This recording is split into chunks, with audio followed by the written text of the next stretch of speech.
हे guys welcome back एका नवीन blog मध्ये. तर पहिल्या ब्लॉग मध्ये आम्ही कोल्हापुरातली देवस्थानं दाखवली.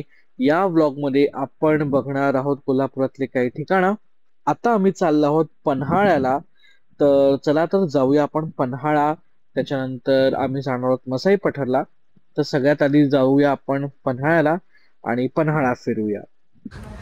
आम्ही तुम्ही बघू शकता इथे सगळं गुलाल लागलेलं आहे. कारण आम्ही कुठे जाऊन आलो आहेत ज्योतिबाला. आणि आत्ता आम्ही आलो आहोत पन्हाळ्याला. ऑलरेडी आम्ही वरती आलेलो आहोत आणि ते पन्हाळ्यावरती वेगवेगळे असे स्पॉट्स आहेत. गड किल्ले, त्याच्यानंतर बुर्ज वगैरे अशा गोष्टी आहेत. काही काही धान्य कोठार वगैरे जे त्यावेळेला महाराजांच्या वेळेला, छत्रपती शिवाजी महाराजांच्या वेळेला ज्या ज्या गोष्टी होत्या त्या तिथे बघायला भेटत आहेत. तर चला आता आपण जाऊया. इथे तुम्हालाही दाखवतो की पन्हाळा कसा आहे ते. पाऊस आत्ता तरी नाही आहे, ते थांबलेला आहे. मगाचपासून चालू होता. ज्योतिबाचे तिथं धुकं पसरलेलं छानपैकी. ते तुम्ही जे आमचे फेमस टेम्पल्सच्या ब्लॉगमध्ये बघितलंच असेल. या ब्लॉगमध्ये आपण कवर करतो आहोत कोल्हापूरचं निसर्ग सौंदर्य. पूर्ण हिरवगार परिसर झालेला आहे. पावसामुळे एकदम छान अशी हिरवळ सगळीकडे झालेली आहे. चला तर बघूया एक एक स्पॉट्स कोणते कोणते आपल्याला कव्हर करता येत आहेत ते. पन्हाळा किल्ल्याचा इतिहास फार जुना आहे. सन 1178 ते 1209 मध्ये शिलाहार शासक राजा भोजा यांनी हा किल्ला बांधला. त्यांच्या 15 किल्ल्यांपैकी पन्हाळा हा एक. 16व्या शतकात हा किल्ला बिजापूर यांनी काबीज केला. 1659 मध्ये छत्रपती शिवाजी महाराजांनी अफजल खानाच्या वधानंतर केवळ 18 दिवसात हा किल्ला स्वराज्यात आणला. 1701 मध्ये औरंगजेबाने पुन्हा गड काबीज केला. पण 6 मार्च 1673 मध्ये कोंडाजी फर्जंद यांनी 60 मावळे सोबत घेऊन पुन्हा हा किल्ला स्वराज्यात आणला. आपण आता ज्या रस्त्याने चाललो आहोत त्या वाटेच्या इथूनच, अर्थात जिथून आपण चालतोय इथूनच पावनखिंडच्या संघर्षाला सुरुवात झालेली. पावनखिंड जवळ असताना सिद्दी जोहर याचे सैनिक खूप जवळ आल्यामुळे बाजीप्रभू देशपांडे यांनी छत्रपती शिवाजी महाराजांना पुढे जाण्यास सांगितले व म्हटले की तुम्ही विशाळगडावर पोहोचल्यावर तोफांचे 3 बार द्या, तोपर्यंत आम्ही या खिंडीत गणिम रोखून ठेवतो. बाजीप्रभू देशपांडे व त्यांच्या सोबतचे बांदल मावळे आखरी श्वासापर्यंत लढत राहिले. जोपर्यंत विशाळगडावरून तोफांचे 3 बार ऐकले नाहीत तोपर्यंत बाजीप्रभू देशपांडे लढत राहिले. बाजीप्रभू देशपांडे व सर्व बांदल मावळे यांच्या रक्ताने खिंड पावन झाली, म्हणून याला पावनखिंड असे म्हणतात.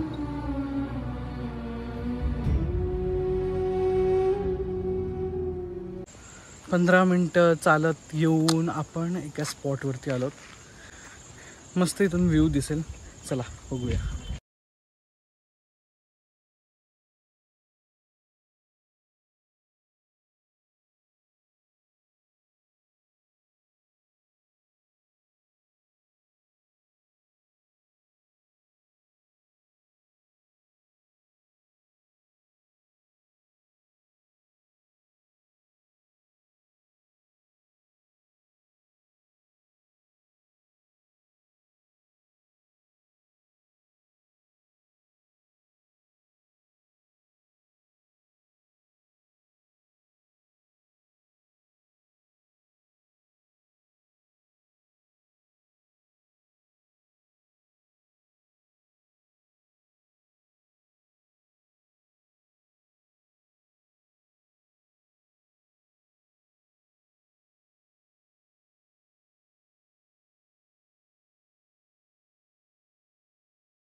मागे ढग आलेले आहेत तुम्हाला. आणि इथून गाव दिसतं.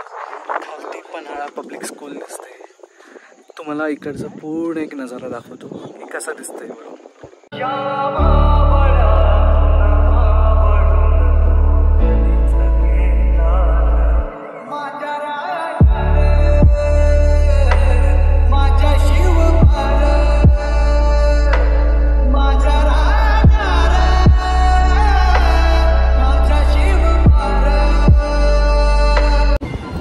आता आपण आलो आहोत पन्हाळागडाच्या इकडच्या 3 दरवाजाच्या इथे.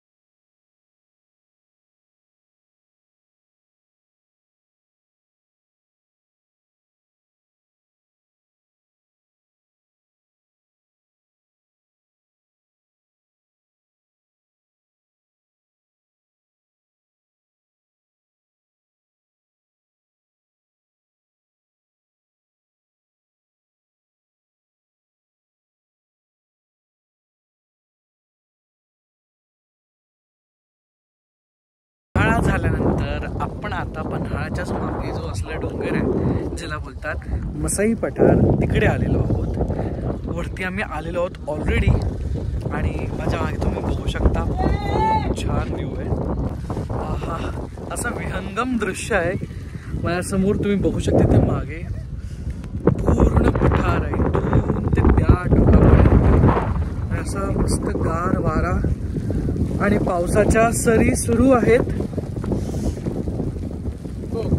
माझा आवाज येतोय की नाही माहित नाही नीट, पण हवेचा प्रवाह इतका आहे.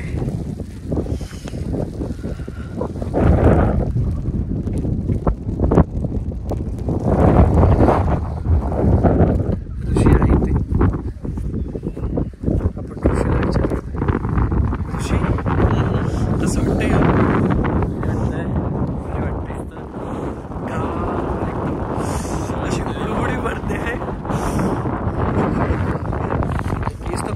केसाची तर वाटच लागलेली आहे, जाऊ दे त्याच्याबद्दल काहीच बोलणार नाही. पण हवा छान. तुम्हाला एक 360 व्ह्यू देतो इकडच्या मसाई पठारचा.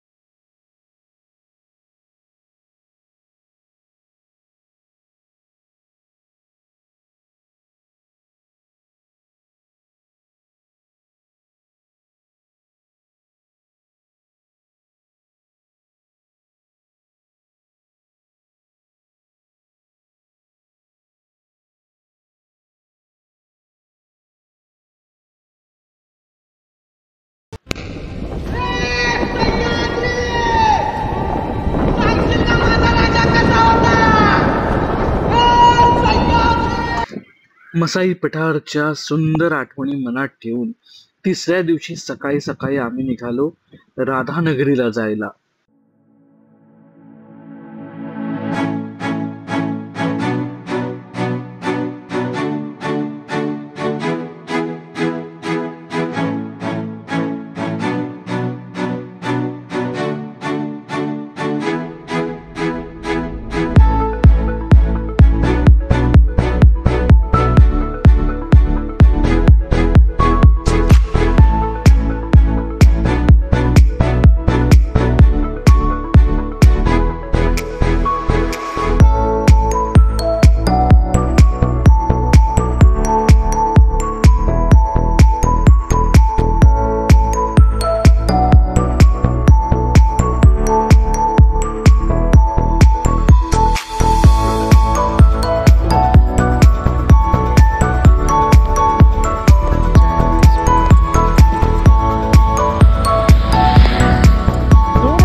आता आम्ही आलो, आज दिवस तिसरा आहे बेसिकली, आणि आम्ही आता फिरायला आलो आहोत राधानगरीला.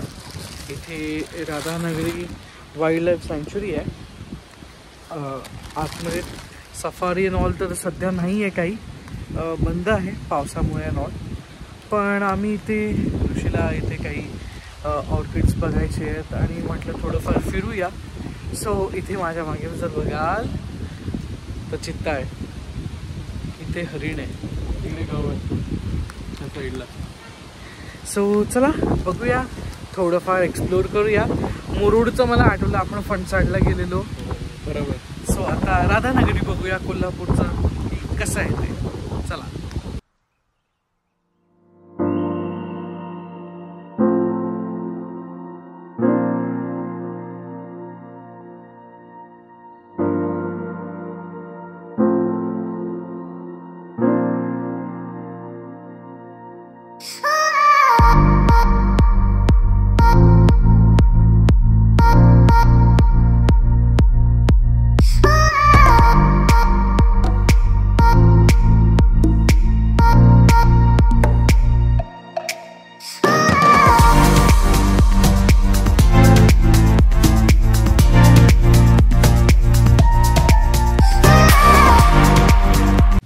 इकडे कुठले कुठले प्रकारची फुलपाखरू आहेत, जसं की southern birdwing, yellow pansy, टेनाइडिक फ्लाय, ब्लू मॉमॉन, कॉमन एमिग्रंट, असे विविध प्रकारचे बटरफ्लायज या इथे आहेत. आपले इंडियन बटरफ्लायज पण इकडे आहेत. भारतात जास्त प्रमाणात जे सापडणार आहे तो म्हणजे हा सदर्न बर्ड विंग, आता स्टेट बटरफ्लाय. आणि महाराष्ट्रामध्ये जास्त करून आढळून येणारा हा ब्ल्यू मॉर्मोन. आणि जगातला सगळ्यात छोटा बटरफ्लाय म्हणजे फुलपाखरू म्हणजे ग्रासविल.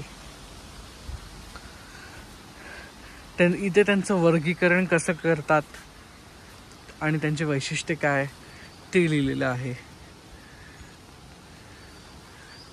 खूप छान या लोकांनी मेंटेन केलंय, त्यामुळे याला हे बोलतात हळदी कुंकू झाड, कारण का ते हळद सारखं वरती आणि खाली कुंकू सारखं लाल आहे. Blood flower. हो.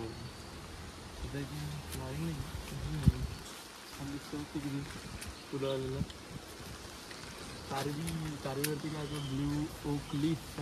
सो इथे वेगवेगळ्या प्रकारची त्या लोकांनी हे केलेली आहेत.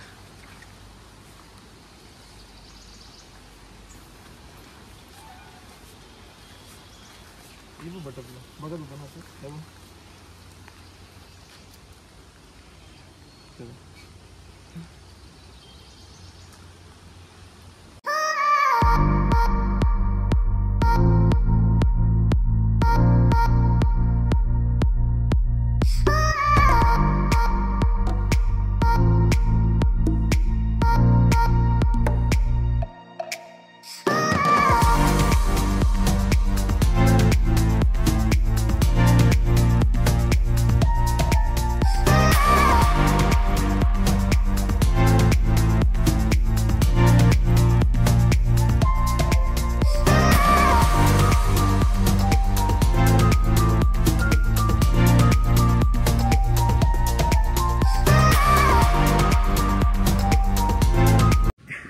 एंट्री केल्यानंतर समोर एकदमच हा पुतळा ठेवला आहे.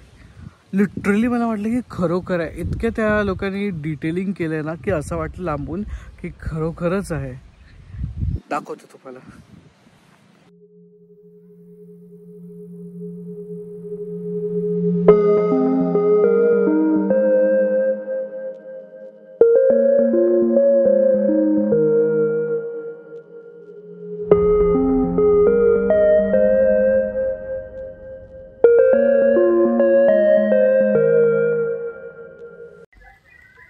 यानंतर ऋषी त्याला जे ऑर्किड्स पाहिजे होते त्याचं कलेक्शन करत होता.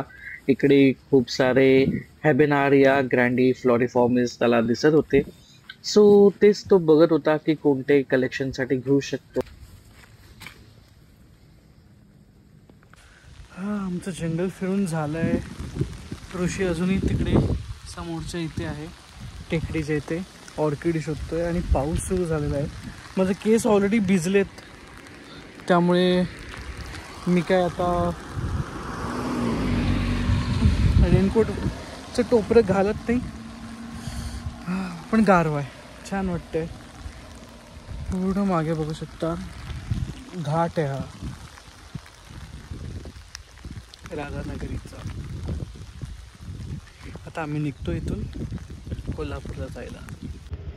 आणि हा पहा राधानगरी डॅम.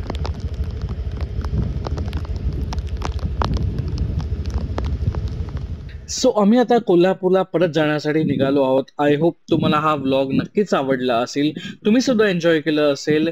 आपण भेटूया नेक्स्ट व्लॉग मध्ये, ज्याच्यामध्ये आम्ही वेगवेगळे फूड जे आहेत ते एक्सप्लोर करणार आहोत. सो चला भेटूया आपण नेक्स्ट व्लॉग मध्ये. तोपर्यंत बाय बाय.